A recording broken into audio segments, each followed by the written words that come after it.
technically 9 o'clock, which is our technical start time, I will start talking because it's 9 o'clock. But it's not because anybody's late. It's just because it's 9 o'clock. And so, first of all, I see a young man here. Is that your son? Or really, you brought your son? I respect that. I love that. How old are you? 11. What is your name? Erel. Gabriel. Okay, good. Has Gabriel begun his process of learning wealth building and investing? He's asking about wanting to learn his stocks. I told him that we could start a home fund. If he wanted to contribute, we can put our money together and start a home fund. He's yet to give me his portion, so. Oh, yeah, you got to pay up. Pay up, Gabriel. He's a hard worker, and he knows about earning. Oh, I love it. Well, I like that. I like when people bring their children, because that shows me that you're a visionary.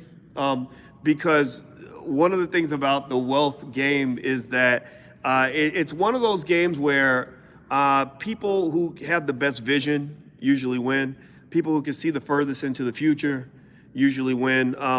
Those who are the most patient usually win. Actually, Warren Buffett actually describes wealth as a transfer of resources from impatient people to patient people. If you think about it, instant gratification, like I got to have it right now. Oh, I'm going to spend my money because I got to have the iPhone right now, or whatever, the shoes right now.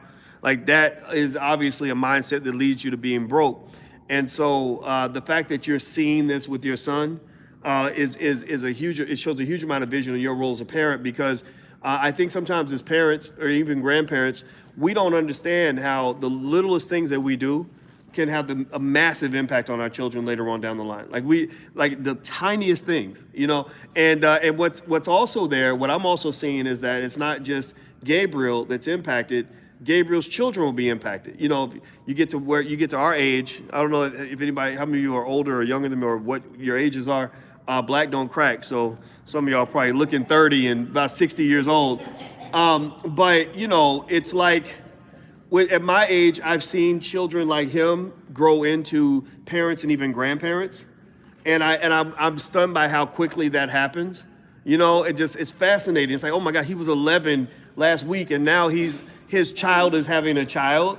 That freaks you out. But it also kind of makes me think about the fact that you're impacting his children and his children's children, because whatever he teaches as a man to his kids, that's gonna pass down. That's where we get culture. That's where we get traditions and family, processes that we all follow and things that we do every Sunday at grandma's house and stuff like that. It's all part of a tradition. It's all part of a culture. So one of the biggest things, one of the best things I think I can start the day off with is helping you understand that wealth and wealth building, it really is a culture, and it's really a culture that's passed from generation to generation. And the other interesting thing about wealth that's really important is that, this is kind of a do or die sort of thing. It's one of those things where if we don't figure this part out, a lot of our families will perish. It's like you ever hear people joke about California falling into the ocean and all that, which actually is not really a joke, but not that all of California fall into the ocean, but it's kind of one of those things where you sort of know that this big, massive event is coming, and it's going to affect everybody differently based on how they prepare, what moves they make. And now I heard that this part of California won't fall in the ocean, so we safe. So don't worry about that. Don't get nervous. But in all seriousness, though, that these big events are coming. What are the big events? Well, we've seen the study. Anybody else seen that study that says that median black wealth is expected to drop to 0 by 2053? You guys seen that? How many of you have seen that? Yeah, well, that's a big, massive event. It's not going to happen all at once. It's happening now, right? It's slowly happening now. And the thing is, though, it's not as if it's going to happen to everybody. It's not like they're passing a law saying that we're going to extract all the wealth out of the hands of every black family in America. They're not doing that. It's just a matter of there being systematic influences, not forces, but influences that are leading to massive wealth extraction from black families. Like, for example, student loans. Student loans, people don't know this. That's taking probably $2, $3, $4, $5 trillion out of the hands of the black community, over a couple of generations, right? If you think about, well, why is it that the wealth gap is actually growing between black people and everybody else? as opposed to shrinking, which you think is supposed to do if you're making progress. Well, the wealth is going somewhere, right? The wealth opportunities are going somewhere. And a lot of it is moving in different directions based on cultural habits, based on how you model success. What does success look like? Well, I think that some of these models can be questioned. The success model that says I'm supposed to go $100,000 in debt to get a bachelor's degree that makes me $50,000 a year, that has to be challenged a little bit, not to the point where you say, oh, this is always a bad decision, but to say, okay, is there a more efficient way we can do this? What are the good cases? What are the cases where this works out really well? And what are the cases where it doesn't work out? And how do you know the difference? How do you distinguish? How do you position Gabriel in the future to help him understand, why he goes to college? How much debt is the right amount of debt? What's the right move for him based on where he wants to be? And the reason that this is an interesting and somewhat difficult conversation is because the solutions that I've come to and concluded, just me being kind of, you guys know, are you aware of my background at all? I was a finance professor, for a long time. I still am.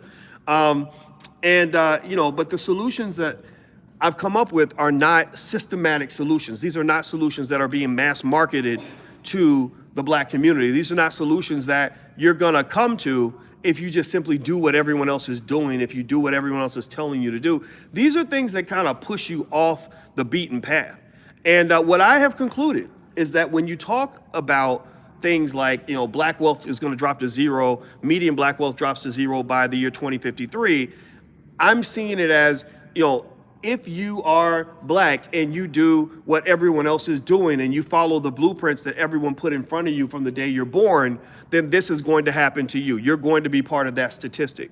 So what I'm trying to do is make sure you guys are not a statistic in the bad sense, that you're not part of the bad statistic. Because remember, a median, what is a median? A median is the middle, right? It's like if you have a group of people and you have 101 people, you have 50 people above the median, 50 people below the median, and one person that is the median, that's right in the middle. So when they say that Black wealth is going to drop to zero by 2053, what they're saying is that one person in the middle and everyone below them is going to have a net worth of $0, right? So that's half of the population, half of the community. So here's the thing, though. Remember, there's also the other half. How does the other half live, right? And so my goal is to prepare you and your family to be part of the other half or the upper half, and not even the upper half. I really believe, I am so confident in the things that we're going to talk about today that you won't just be in the upper half. If you do even a fraction of the things that we talk about today, you'll be in that top 10%. It's not that hard to be in that top 10%. It's really not. If you understand the process, so in a way it's kind of, it may be like a mechanic saying, oh, it's not that hard to fix a carburetor, but maybe the mechanic has looked at 1,000 carburetors, right? And he knows the difference between a good carburetor and a bad carburetor. So for maybe someone who isn't a mechanic, it seems complex. But when you're a mechanic, and in a way I'm kind of like a financial mechanic or a financial surgeon, I'm like, oh yeah, it's not hard to fix that carburetor. That wealth equation is easy. It's very easy to figure that out, right? So the fact that you're here, first and foremost, I will say, first of all, I'm honored and humbled that you guys joined me here today. I want to make sure you guys know that if I ever act like I'm not completely and totally and undeniably appreciative and eternally appreciative of all the support you guys provide, just come up to me and slap me upside the head or kick me square in the testicles because I've clearly lost my mind. I will never be that guy that takes your support for granted. So that's the first thing I want to say. Second of all, we're going to answer every single question and cover a zillion topics today. I will take every single picture. We will do I will sign every single book. Whatever it is that you want me to do, I work for you today. And so I will serve you to the best of my ability. And also, I want to make sure I thank Jakarta and Michelle in the back for making all this possible. I want to make sure that I don't forget that. And so Michelle's busy working, but so she doesn't hear me, but Jakarta waved forward. And so those two ladies, those are the bosses. Those are the ones who make it all happen. But again, well, sure, please clap for them. But this kind of fits, this fits the tradition of our community. Without the Black women, where would we be, right? Without Black women, we'd be nothing. And my mama made sure I knew that when I was a baby, and I never forgot that. And I really believe that to the core of my heart. But we need our men as well. So because we have to do this as a family. So here's the other thing I know about you. I know that you all did not get in this room for free. You all had to make an investment in order to be here. That was a deliberate strategy. If I wanted this room overflowed with people, it would be easy to do. I went to speak in Leimert Park yesterday down in South Central. There were so many people there, there weren't enough seats. It was totally packed. I couldn't get out. Everybody wanted, to say something and talk and everything, and I loved it. It was wonderful, and I loved all those people there. But there are times where I do events where I say, I really don't want the whole world in there, because I want to see who is willing to invest in themselves and their future. When we do these events, these are not big profit centers. If you know business, you know how you can make money at home. It's not that hard. Like, I can literally sit at home with my family and make more money. In fact, when I travel, I lose money, right? So this is not something where I'm like, oh yeah, we got to do this. This is a big money maker, blah, blah, blah. No, that's not what this is about. It's a filter. It's a filter. What I find is that when you ask people, this comes from actually financial theory. When you ask people to invest in themselves, or to invest in the thing that they want to partner with you on, whether it's a business or time spent or learning or whatever the case may be, you get a chance to figure out where they are mentally and whether or not that's going to give the outcomes that you're looking for. Because I'm like, I don't know about you guys, but I don't like wasting time. Time is short. We're going to be dead soon. And so what I find is that in the seminars, we've done one, we're not going to do a lot of them, but we did one in Philadelphia, one in Chicago, one here. We're going to do one in New York, and then I'm going to be done for a while. In these seminars, the quality of the interaction is much higher. The vibration is very strong, very positive. There are people in this room who will be far more important than me in terms of helping you with your future. When we went to London, that was another place we went. I forgot about London. We went to London. I pulled the students together. They formed an investment club. It's a BLAAC, the Black London Asset Acquisition Council. And now I see them on not Telegram, WhatsApp. And they're literally sending messages back and forth on WhatsApp every day about investments in a property they want to acquire and all these moves that they're making in London, right? So the biggest service I can provide for you isn't just what I can show you and teach you. We're going to cover all that, but also it's bringing you together. When you come together, you're building economies. That's what an economy is. An economy is basically when people come together and share resources. So the people in this room, I encourage you to make a point to share information with as many people as possible, get contact information. We can even talk about forming an investment club if you guys are interested in talking about that. Just connect, because that is one of the secrets to wealth building. Who you have around you, who you're connected with, who you're wired into, can either make it really difficult to get money or very easy.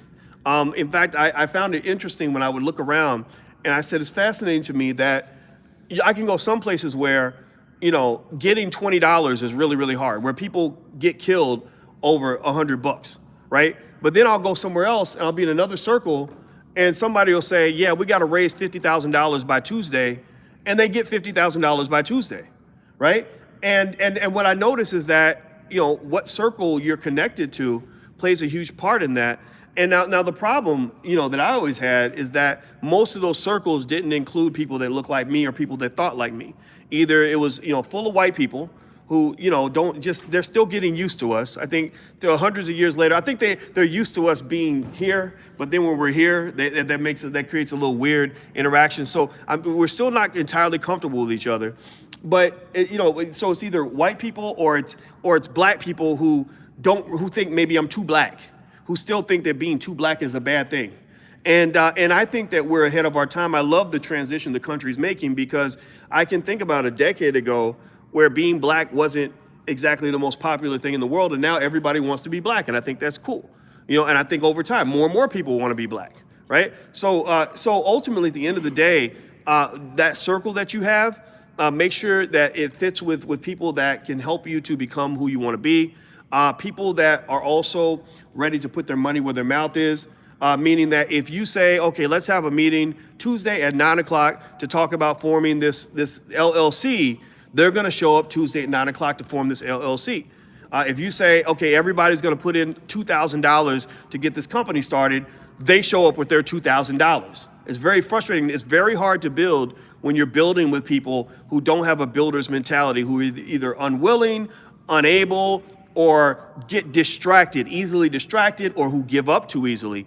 People that have that approach and that mindset are going to make it difficult for you to create what you want to create. But if you have somebody that's going to hold you accountable and hold themselves accountable and follow through with a type of reliability that helps you build, it becomes an amazing thing. Because then you can actually form economies with each other. Like I can show you guys, and I'm going to show you today, literally how you can create an economy with a group of people, with 4 people. You can literally create an entire economy with 4 or 5 people.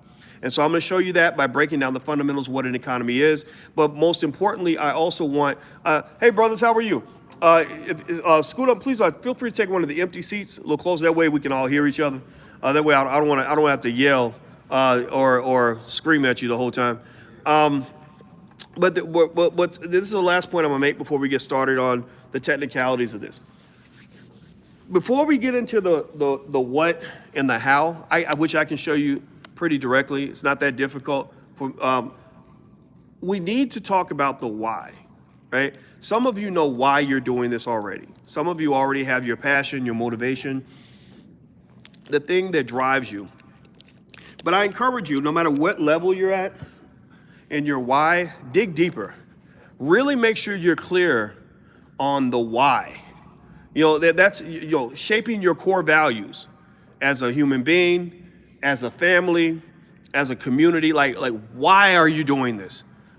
Is it, I want to get away from working for somebody else. I got to be my own boss. Okay, that's cool. That can be one of your whys. I'm tired of my community coming in last place. I need my community to win. Well, that's a pretty good why also, right? Or I just want to, be a man that my children can be proud of, and I want to bring good things to my family. That's a great why also, right? Whatever it is, it could be, I want to drive a Bentley. That's fine. I don't care. If that's your why, then that's cool. Just make sure you write it down. Write down what your why is. Always have a why. And some of the whys, may not make sense to everybody. Some of them, I'm not going to judge you if your why is one that's superficial and materialistic. But I need you to make sure you have a why, because when you have the why, what happens is when you have the why, the how and the what kind of fill in the blanks. They create themselves. When you really have a why, when you really have a passion, when you really just kind of know, like, this is where I want to be, this is what I want, this is the life I need to have, I got to do this, I got to get there, I want to succeed, I don't want to fail anymore, I'm tired of being broke, whatever it is. Like, when you have that why, it's sort of like there's an interesting engine, the fire that develops inside your system that will lead you to figure it all out along the way. Let me give you an example. When I was 22 years old, I applied for MBA programs, and I applied at the University of Chicago and some other schools. Now, in undergraduate, I was the shit. I was the top black student on the entire campus. I had a triple major and 2 bachelor's degrees in 4 years. I could have got 3. It would have been easy. I just got lazy at the end. And so all the schools wanted me. Everybody wanted, all the employers were offering me all kinds of jobs and everything. And I applied to the University of Chicago for an MBA. And I got a letter from the dean of the business school. And he basically said, your credentials are great, but we can't let you in. And of course I'm pissed. I'm very upset about this, right? And I'm reading this letter, and I didn't understand it then, but I understand it now. And he was basically saying that we like for our students to have some experience so they know why they're learning what they're learning in grad school. Because at that point, at 22, I only picked up books and studied things because I wanted to make good grades, and I knew that learning this stuff in front of me was going to give me the GPA I wanted, and that was enough for me. That's why I did it. But then what happened was, years later, I look back and I understood that. I understood why a lot of MBA programs will not admit you if you don't have work experience. Because people that have actually been in the business setting and run into specific problems that were difficult to solve, they then go back to school and they see something in the textbook that helps them solve those problems better. So they have a frame of reference. They can think about, okay, this is why I need to know this, because it's going to help me deal with this kind of problem when I run into it again. You know, and I saw this also when I first tried to get my PhD. It didn't go very well. It was really difficult, and I had to leave the program, and I had to go back and learn math. My weakness was math, and I learned from reading Michael Jordan's book when I was 22, 23, that he said that if you have a weakness, you keep working on your weakness until it becomes your strength. Right? So I said, okay, math is my weakness, so I'm going to go back and I'm going to retool. I'm going to learn math. So I spent 3 years studying math and statistics just so I can go back and get a PhD. And at that time, I remember that I was excited to learn as much as possible because I knew why I needed to know this stuff. I said, oh, this theory is on such and such. I can apply this to solve that problem that I could not solve when I ran into it the first time. You see? So you got to figure out your why. And when you figure out the why, then the what and the how kind of just come together, and you feel excited about the what and the how. You feel excited about the knowledge and information. You feel excited about the tools because you know these tools are going to be your keys to liberation. So always know your why, always know your passion, always know exactly what drives you every day, and that's what's going to pull you up out of bed every day. I'd probably stay in bed and watch Netflix all day if I did not have something that I was passionate about that drove me to get up and do what I do every day, that led you guys to even know who the heck I am, okay? So find your why. That's really, really important. All right, so let's hop into this conversation.